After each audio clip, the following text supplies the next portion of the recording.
میری یہ بیٹی سو رہی ہے اور یہ اطمینان میں ہے. وہ اس کی پروٹیکشن کرتا ہے, وہ اس کی حفاظت کرتا ہے, وہ اس کی مدد کرتا ہے, وہ اس کے لیے حالات کو سازگار بناتا ہے تاکہ وہ اپنی زندگی کو بہترین طریقے سے گزار سکے. آمین.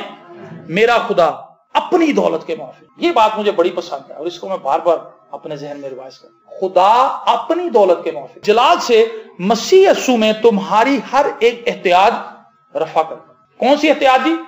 ہر ایک. کیا یہ خوشی کی بات نہیں؟ آپ کی لائف کا کوئی بھی مسئلہ ہے, نو پرابلم. شرط یہ ہے آپ مسیح میں رہیں, کیونکہ خدا مسیح میں یہ سب کچھ کرے گا آپ کے لیے. بڑی سے بڑی بات آپ اس کے لیے ایمان رکھ سکتے ہیں, کیونکہ خداوند کے لیے کچھ بھی ناممکن نہیں ہے. کوئی ایسی بات ہے جو خدا کے لیے ممکن نہ ہو؟ کوئی ایسی بات بتائیں. ہو سکتا ہے میرے نالج میں نہ ہو, آپ کے نالج میں ہو. خدا کے لیے کوئی بھی چیز ناممکن نہیں ہے. خدا سب کچھ کرنے کی قوت رکھتا ہے, قدرت رکھتا ہے. وہ جلالی خدا ہے. تو میں اور آپ جب اس بات کو سمجھ جاتے ہیں کہ مسیح یسوع میں پیوست رہ کر ہم تمام چیزوں کو حاصل کر سکتے ہیں, ہماری تمام احتیاجوں کو خدا مسیح یسوع میں رفع کرے گا. اگر ہم مسیح یسوع سے باہر ہیں, مسیح یسوع کے ساتھ پیوست نہیں ہیں, پیوستہ رہ شجر سے امیدیں بہار رکھ.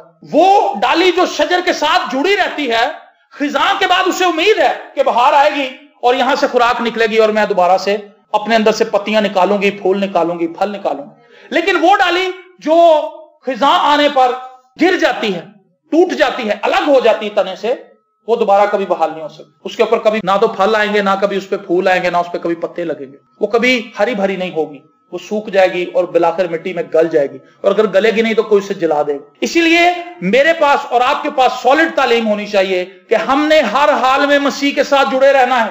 اگر ہم مسیح کے ساتھ جڑے رہیں گے تو ہمیں اس بات پر یقین کر لینا ہوگا کہ ہماری تمام احتیاجوں کو خدا رفع کرے. اس سے پہلے کہ آپ کو کسی چیز کا پتہ چلے, خدا کو پہلے سے پتا ہے. آمین. خداوند یسوع مسیح کے زمین پر آنے سے 750 سال پہلے یسایا نبی نے یہ نبوت کر دی تھی. خدا کو پتا تھا کہ یہ کام ہونا ہے, اور سینکڑوں سال پہلے اس کی نبوت کر دی گئی. کل آپ کو کس چیز کی ضرورت ہے, کل آپ نے کہاں جانا ہے, کل میں نے کہاں جانا ہے, کل ہم کہاں ہوں گے, ہمیں نہیں پتا, لیکن خدا کو پتا ہے. اور خدا ان تمام ضرورتوں کو پہلے سے جانتا ہے. خدا اس کے لیے انتظام بھی کر دے گا. ہم نے کیا کرنا ہے؟ فقط یسوع کے ساتھ رہنا ہے, اپنی دولت کے موافق جلال سے مسیح یسوع تمہاری ہر ایک احتیاج کو رفع کرے گا. میری اور آپ کی زندگی کا اوڑھنا بچھونا مسیح ہونا چاہیے. ہم اپنی زندگی میں 2017 سٹارٹ ہو چکا ہے, 16 میں, 15 میں, 14 میں بھی ہم نے یہی باتیں کی. فرق کچھ نہیں ہے, کلام بھی وہی ہے, کلام کا پیغام بھی وہی ہے, لیکن مختلف طریقے سے بیان کیا جاتا ہے, مختلف طریقے سے بتایا جاتا ہے کہ شاید اس طرح سمجھ آ جائے, شاید اس طرح لوگ اپنی زندگی میں اس کلام کو قبول کر لیں, اور اس کلام کو قبول کرنے کے بعد, ایمان سے قبول کرنے کے بعد, اس کو اپنی زندگی میں پورا ہونے دیں. خدا کے کلام کے اوپر ایکٹ کریں تاکہ خدا کا کلام ہمارے لیے برکت لا سکے. ہوتا کیا ہے, ہم مسیح کے ساتھ جڑے ہوئے نہیں. ابھی جیسے پادری صاحب نے بات کی, خدا نے ہم سے کلام کیا, مشترکہ طور پر خدا نے ہم سے بات کی کہ ہمیں پاکیزگی کی ضرورت ہے. آپ کو پتا ہے پاکیزگی وہ چیز ہے جس کے بغیر ہم خدا کو دیکھ نہیں سکتے. ہماری زندگی کے اندر چھوٹی چھوٹی اتنی زیادہ ایکٹیویٹیز ہیں کہ ہم بآسانی باہر نکل جاتے ہیں خدا کے جلال سے. ہم جب پاکیزہ چال چلن میں آگے نہیں بڑھ رہے ہوتے تو ہم اس بات کا انکار کر رہے ہوتے ہیں کہ خدا پاک ہے اور ہم اس کے لوگ ہیں. محض چرچ آنا کافی نہیں ہے. میری اور آپ کی گفتگو کیسی ہے؟ روزمرہ کی گفتگو میں ہم کون سے الفاظ استعمال کر رہے ہیں؟ ہر قسم کی نازیبا بات جو ہے ہمارے منہ سے نکلتی ہے, اس کا حساب ہمیں دینا پڑے گا. یہ خدا یسوع مسیح کی تعلیم. ہر ایک برا خیال اس کو اپنے ذہن سے جھٹک دیں. برا خیال آپ کے ذہن میں آ ضرور سکتا ہے, لیکن اس برے خیال سے انجوائے نہ کریں. سمجھ رہے ہیں میری بات؟ برا خیال آپ کے ذہن میں آئے گا, آپ برے خیال کو آنے سے نہیں روک سکتے, لیکن آپ اس کی ڈائریکشن کو موڑ سکتے ہیں. آپ کے پاس اتھارٹی ہے, آپ کا دماغ آپ کے کنٹرول میں. اس کے لیے آسان مثال یہ دیتے ہیں مفسر جو ہے بائبل کے, کہ کوئی چڑیا آپ کے سر پر سے گزر جائے, آپ اس کو روک نہیں سکتے, لیکن آپ کسی چڑیا کو اپنے سر پر گھونسلہ نہیں بنانے دیں گے. آج تک آپ نے کسی شخص کو دیکھا ہے کہ وہ بازار میں پھر رہا ہو یا مارکیٹ میں آپ جا رہے دیکھ رہے تو اس کے سر کے اوپر پرندوں نے گھونسلہ بنایا ہو, انڈے دیے ہوں, اور وہ چل پھر رہا ہو؟ آپ کبھی اجازت نہیں دیں گے. برا خیال بھی ایسا ہی ہے, وہ آپ کے سر پہ سے گزر سکتا ہے, آپ کے مائنڈ میں, آپ کے تصور میں وہ چیزیں آ سکتی ہیں, لیکن آپ فوراً انہیں جھٹک دیں, ان کو قبول نہ کریں, ایکسپٹ نہ کریں. خواہ وہ کسی لڑکی کے تعلق سے ہے, خواہ وہ کسی لڑکے کے تعلق سے ہے, خواہ وہ رشوت کے تعلق سے ہے, خواہ وہ جھوٹ کے تعلق سے ہے, خواہ وہ کسی کی بدگوئی ہے. کوئی بھی برا خیال جو ہمارے مائنڈ میں آتا ہے, پولس رسول کہتا ہے میں اسے مسیح یسوع کی صلیب پر لٹکا دیتا ہوں, میں اسے مصلوب کر دیتا ہوں, کیونکہ وہ صلیب کے ساتھ جڑا ہوا شخص تھا. اور وہ بائبل مقدس میں تعلیم دیتا ہے اپنے خطوط کے اندر کہ اب میں زندہ نہ رہا بلکہ مسیح مجھ میں زندہ ہے.